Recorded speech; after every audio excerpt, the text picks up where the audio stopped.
നമസ്കാരം, ഓപ്പൺ ന്യൂസിലേക്ക് സ്വാഗതം. ഇന്നത്തെ പ്രധാന വാർത്തകളിലേക്ക്. പൂതമംഗലം കൊടിലേരി പാലത്തിന് സമീപം തോട്ടിൽ ഒഴുക്കിൽ കാണാതായ മുഹമ്മദ് നജ്മാന്റെ മൃതദേഹം കണ്ടെത്തി. പേരാവൂർ നമുക്കൊന്നിക്കാം, ലഹരിക്കെതിരെ അണിചേരാം എന്ന സന്ദേശവുമായി വനിതാ വ്യാപാരികൾ ലഹരി മുക്ത റാലി നടത്തി. ഇടുക്കി ചിന്നക്കനാലിൽ വീടിനു നേരെ കാട്ടാനയുടെ ആക്രമണം. സിംഗുകണ്ടം സ്വദേശി മുരുകന്റെ വീടാണ് ഭാഗികമായി തകർത്തത്. ആക്രമണത്തിന് പിന്നിൽ ചക്കക്കൊമ്പനാണെന്ന് നാട്ടുകാർ ആരോപിക്കുന്നു. തൃശൂർ അമല ആശുപത്രിയിൽ നഴ്സുമാർക്ക് ശമ്പള വർധനവ് അംഗീകരിച്ച് മാനേജ്മെന്റ്. 4000 മുതൽ 6000 വരെയാണ് വർധന. സമരം ചെയ്തവർക്കെതിരെ പ്രതികാര നടപടി ഉണ്ടാകില്ലെന്ന് മാനേജ്മെന്റ് ഉറപ്പു നൽകിയതായി ഭാരവാഹികൾ വ്യക്തമാക്കി. KSRTCയിൽ സ്ത്രീകൾക്കായുള്ള പ്രിയദർശിനി സൗജന്യ യാത്ര കാരണമുള്ള സാമ്പത്തിക പ്രതിസന്ധി മറികടക്കാൻ വയനാട്ടിലെ സ്വകാര്യ ബസ് ഉടമകൾ വിദ്യാർത്ഥികളുടെ കൺസെഷനിൽ കൈവയ്ക്കുന്നു. സംസ്ഥാനത്തെ വൈദ്യുതി മേഖലയിലെ പ്രതിസന്ധിക്ക് പരിഹാരം കാണുമെന്ന് വൈദ്യുതി മന്ത്രി സണ്ണി ജോസഫ്. 1 യൂണിറ്റ് വൈദ്യുതിക്ക് പകൽ സമയത്ത് 1 പൈസയാണ് വില. എന്നാൽ രാത്രി സമയം 10 രൂപ കൊടുത്താൽ പോലും 1 യൂണിറ്റ് വൈദ്യുതി കിട്ടില്ല. നെയ്യാറ്റിൻകരയിലെ യുവാവിന്റെ കൊലപാതക കേസിൽ 4 പേർ കസ്റ്റഡിയിൽ.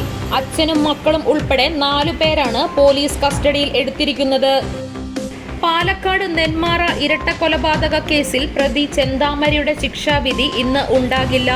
അഡീഷൻ ജില്ലാ സെക്ഷൻ കോടതി കേസിൽ ഇന്ന് വിധി പറയുമെന്നായിരുന്നു അറിയിച്ചിരുന്നത്.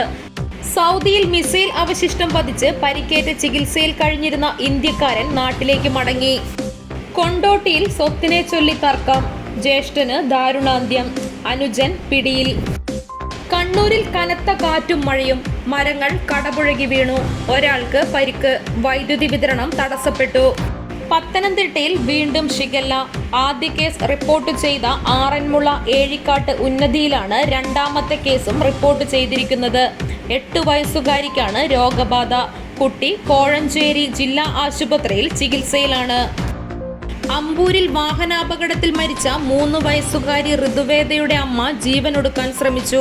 അനുപ്രസാദിന്റെ ഭാര്യ നിഷയാണ് ജീവനൊടുക്കാൻ ശ്രമിച്ചത്.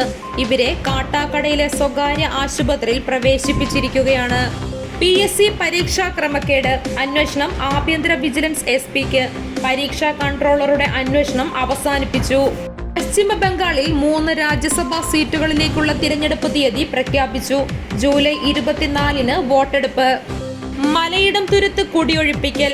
പെരുമ്പാവൂർ മുനിസിപ്പൽ കോടതിയിലെ എല്ലാ നടപടികളും സ്റ്റേ ചെയ്ത് ഹൈക്കോടതി. മെഡിക്കൽ കോളേജിലെ ഉപകരണങ്ങൾ തുരുമ്പെടുത്ത് നശിക്കുന്നു.